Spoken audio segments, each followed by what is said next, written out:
안녕하세요 여러분. 오늘의 천자문 사제는 216화 열예차강입니다. 기쁠열 미리예 또차 편한 강자입니다. 이 미리예는 기뻐하다는 뜻이 있어서 열예라고 하면은 매우 기뻐하다는 뜻이 됩니다. 그래서 이 사자를 번역하면은 매우 기쁘니 이 또한 편안하다가 되겠습니다. 앞선 사자 교수 돈족과 함께하여 열예차강은 손을 올려 발을 구르며 흥겹게 춤을 추며 기쁘게 노니 이 또한 편안하다가 되겠습니다. 서진의 문인 반악이 지은 한거부에도 이 모친의 환갑잔치인 수연에서 즐겁게 술을 마시고 춤추고 노래함을 묘사한 대목이 있습니다. 앞서 나온 이 돈족이라는 어구도 나오니 한번 읊어보도록 하겠습니다. 반악 한거부 수상거 자안화 축수의 술잔을 드니 어머니 얼굴이 흐뭇하시다. 부배 라금 사죽 변라 잔을 띄워 즐겁게 마시는데 관현악기가 늘어서 연주한다. 돈족 기무 항음 고가 발을 구르며 춤을 추며 음에 맞춰 높이 노래한다. 인생 안락 숙지 기타 인생이 이리 편하고 즐거운데 누가 그 다른 것을 알겠는가. 여기 사죽에서 이 사는 실로 만든 검은고를 말하고 죽은 대로 만든 피리를 뜻합니다. 반악이 어머니의 환갑잔치를 열면서 기쁜 마음에 술 한잔 걸치고 어머니 앞에서 덩실덩실 춤추면서 노래를 부르는데 인생의 참 즐거움이 여기 있다고 이 한거부에서는 읊고 있습니다. 이 그림은 19세기 후반에 그려진 경수연도인데요. 16세기 말 임진왜란 직후에 이 오래 사신 모친들을 모시고 있는 제상들이 단체로 장수한 노모들을 위해 경수연회를 연 일화를 그린 그림이 되겠습니다. 그럼 글자에 대해 살펴보도록 하겠습니다. 먼저 기쁠열을 설명드리겠습니다. 이 자는 신방변에 바꿀태가 있는 형태입니다. 마음심은 이게 짐승의 심장 모양을 본딴 것이 각골자형입니다. 심장은 동물의 중심에 있고 꿈틀거리는 심장 박동은 살아있음의 표식입니다. 고대인들은 이 심장에 생명의 본질, 즉 마음이 있다고 생각했습니다. 마음심이 신방변 형태를 가지는 것은 자연이 대폭 따듬어진 예서에서부터입니다. 오늘날 이 마음심이 뜻하는 바는 심장, 가슴, 마음, 의지, 생각 등이 되겠습니다. 기쁠열은 바꿀태로도 쓰이고 있지만 원래 의미가 대단히 기뻐하다 였습니다. 자연 구성을 보면은 8팔자 이 아래에 맏형자가 있는 형태입니다. 맏형은 이 사람의 머리 부위에 이 구자가 있어서 소리를 내는 자라는 뜻이며 8팔은 제가 예전에 한자 숫자를 설명드리면서 십진법에서 팔은 이 많은 걸 뜻하기 때문에 팔을 한가득 벌린 양팔의 형태라 설명드린 바 있습니다. 따라서 기쁠열의 이 각골자형은 8팔이 머리 위에 올려져 있으므로 양팔을 높이 쳐들고 환호하는 모습을 그린 것입니다. 따라서 이 자형의 의미는 기뻐하다, 환호하다 였으며 오늘날에는 기빨열로 불립니다. 이 사람들이 이렇게 팔을 치켜들고 함성을 치르는 순간은 대단한 사건이 있었음을 뜻합니다. 1945년 광복의 기쁨 혹은 2002년 월드컵 4강이 그러한 사건들 중 하나입니다. 고대에는 폭정을 뒤엎고 새로운 이 현명한 군주가 들어서는 혁명적 사건에 백성들이 만세를 불렀습니다. 그래서 사람들이 매우 기뻐하다는 의미는 뭔가 뒤집다, 바꾸다는 뜻으로도 통했으며 이때는 바꿀태로 읽힙니다. 즉 바꾸어서 매우 기쁘다는 의미이며 또한 함께 모여서 모두 기뻐하다는 뜻도 되니 이 모일태로도 불리웁니다. 이렇듯 기쁠열에는 정권을 무너뜨렸다는 속뜻이 있는데요. 그래서 성벽을 뜻하는 이 흑도자가 변에 들어가는 경우에는 이 흑으로 된 벽이 무너지다는 단무너질 현자로가 됩니다. 이 세월이 지나면서 이 깃발열은 이 자연 형태가 위가 이렇게 뾰족한 모습 때문에 새로운 뜻이 추가가 되는데요. 바로 날카롭다는 뜻입니다. 그 의미를 명확하게 하고자 재료인 이 쇠금자를 넣은 이 날카로울 예가 오늘날 쓰이고 있습니다. 따라서 이 기쁠 열이 뜻하는 바는 기쁘다, 기뻐하다 이며 다시 추가된 의미가 바꾸다, 무너뜨리다 이고 나중에는 날카롭다는 뜻까지 갖게 된 것이 이 깃발열이 되겠습니다. 깃발열에서 파생된 자형으로는 이 깃불열과 말섬설이 있습니다. 깃불열은 진심으로 기뻐하다는 뜻을 나타내기 위해 이 변에 신방변이 이렇게 추가된 형태가 되겠습니다. 말섬설은 이 말로서 상대를 기쁘게 하다는 의미입니다. 이는 설득과 선동의 의미가 있습니다. 그래서 말섬설은 설명하다는 뜻이 있고 설득하다는 뜻도 있는데 이 설득하다는 의미일 경우에는 달랠새로 읽히기도 합니다. 하지만 이 깃불열과 이 말섬설 두 자 모두에는 모두 기뻐하다는 뜻을 기본적으로 갖고 있습니다.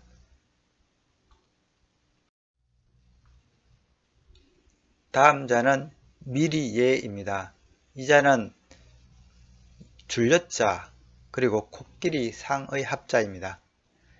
줄여자는 배틀의 이 북을 그린 자형입니다. 이 건문을 보면은 실을 감은 이 실구름이와 이 풀려나가는 이 실오라기를 그리고 있는데 이는 배틀에서 실을 감은 북을 상징하고 있습니다. 북은 배를 짤 때 실을 공급하는 역할을 하기 때문에 자형에는 주다는 뜻이 있습니다. 그런데 배를 짤 때 이 시실을 감은 북은 정렬된 날실 사이로 위아래 어지럽게 다닙니다. 그래서 자형에는 어지럽다, 미혹하다는 뜻이 생겨납니다. 소전에서는 이 배틀의 북에서 실이 풀려나가는 걸 의미하는 자형과 이 북이 어지럽게 움직이는 자형이 분화되어 표기가 되는데요. 북에서 실이 풀려나가는 모습을 그린 자형이 이 줄여자가 되고 북이 어지럽게 움직이는 자형이 이 헛보일 환자가 됩니다. 그리고 이 북 자체를 의미하는 경우에는 이 재료인 나무목이 변에 들어간 이 북젖자가 따로 만들어지게 되었습니다. 한편 이 줄여자는 나여자와도 음이 같아서 나여자로도 불리우는데요. 이는 원래 이 나여자가 임시 거처를 그린 자형이었고 오히려 이 예서에서 이 줄여자의 형태가 사람 모습을 닮아서 줄여자가 나를 가리키는 데 적합한 자형이 되었기 때문이라 생각됩니다. 예서에서 이렇게 다듬어진 줄여자는 아들 자에 가깝게 변형되어서 오늘날의 자형이 됩니다. 이 나여자는 제가 오래전에 한번 설명이 있었는데요. 이 나여자의 각골자는 이 나무기둥 위에 이렇게 덮개가 하나 있는 마치 우산처럼 생긴 간단한 거주지를 그린 형태입니다. 그래서 이 자형은 임시로 살던 막집을 그린 것으로 보고 있습니다.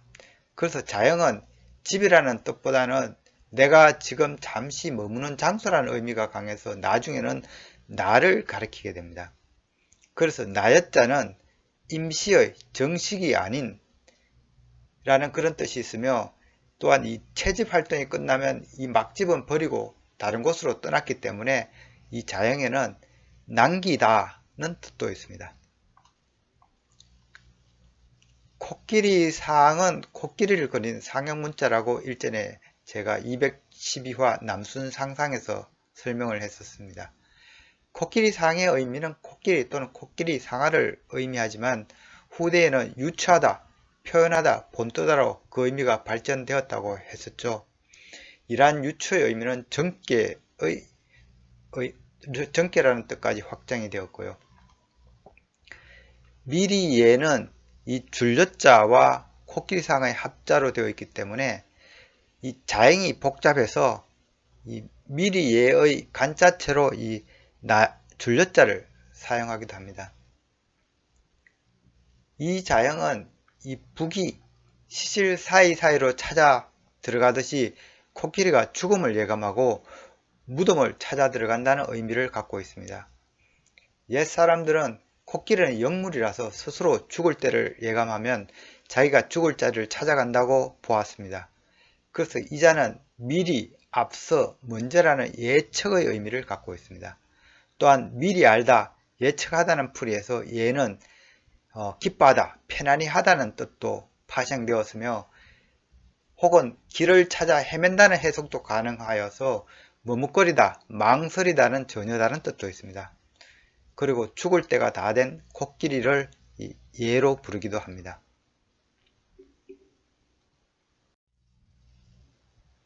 다음 자는 또차입니다.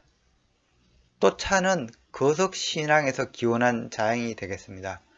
각골자를 보면은 이 땅 위에 거석이 이렇게 올려져 있습니다.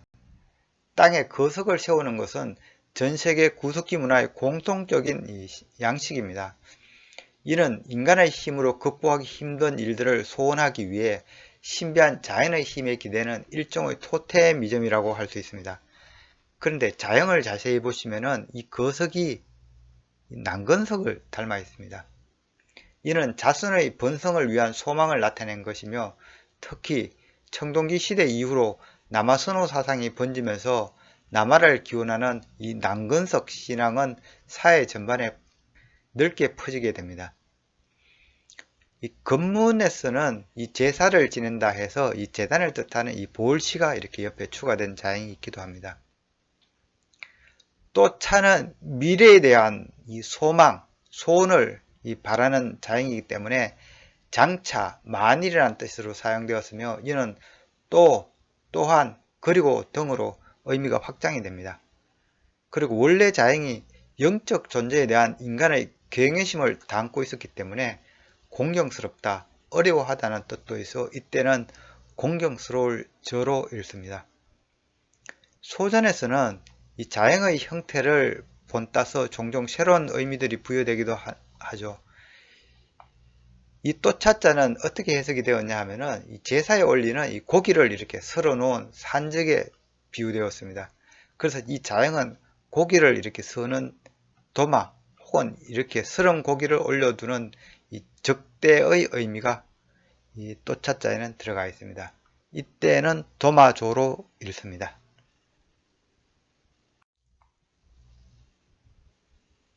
오늘의 마지막 자는 편한 강이 되겠습니다.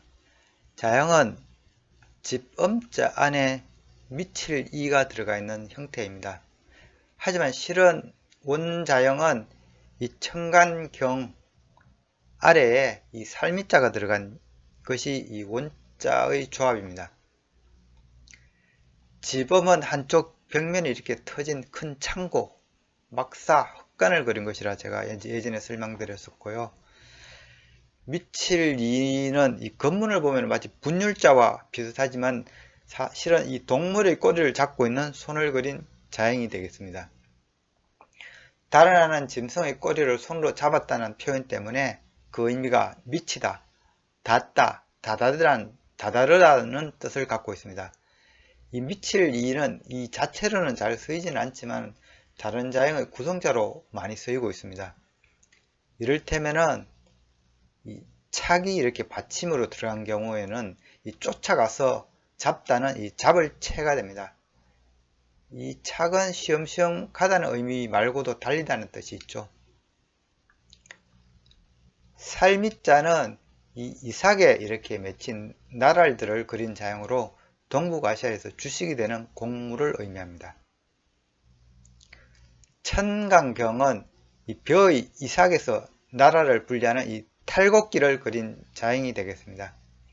이 각골자를 보면은 이 벼이삭이 이렇게 아래로 뉘어져 있고 이 주름진 기구가 이를 받치고 있습니다.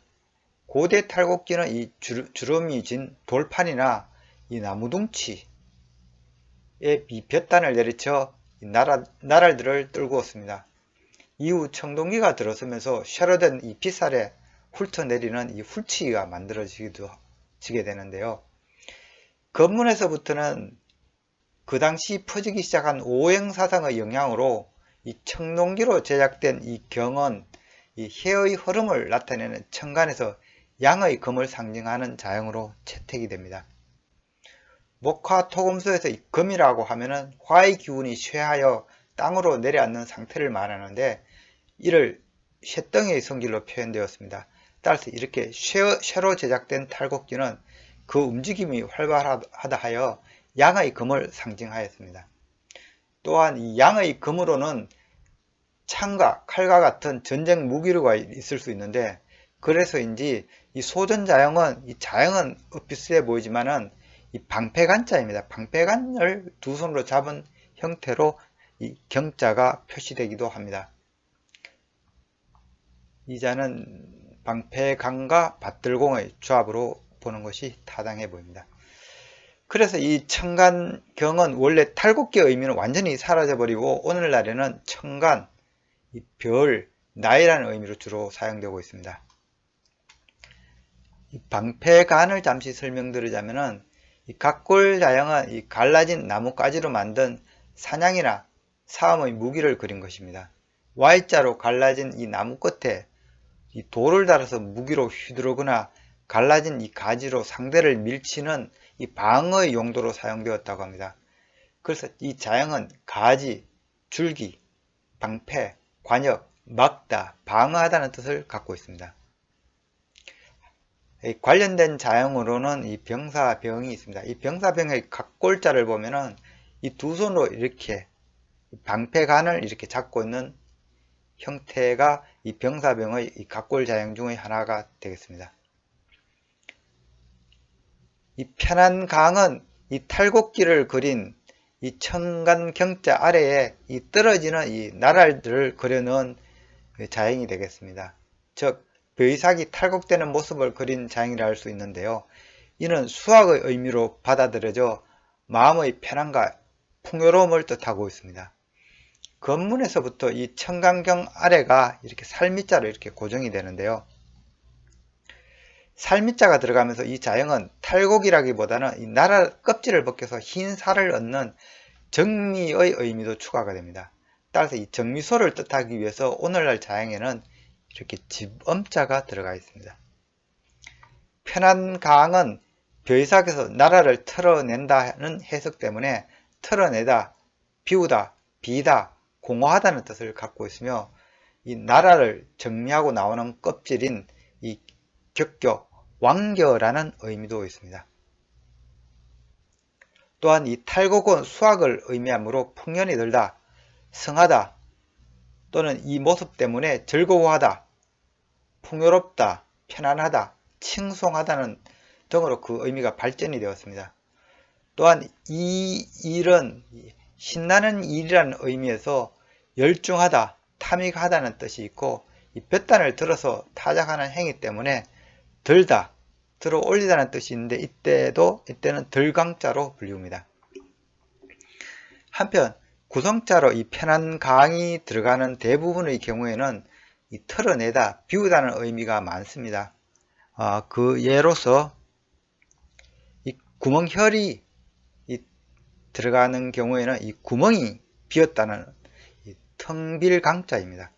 그리고 이렇게 삼수변에 들어가면 이 물이 빠져나가서 비다는 이 빌강자가 되겠습니다.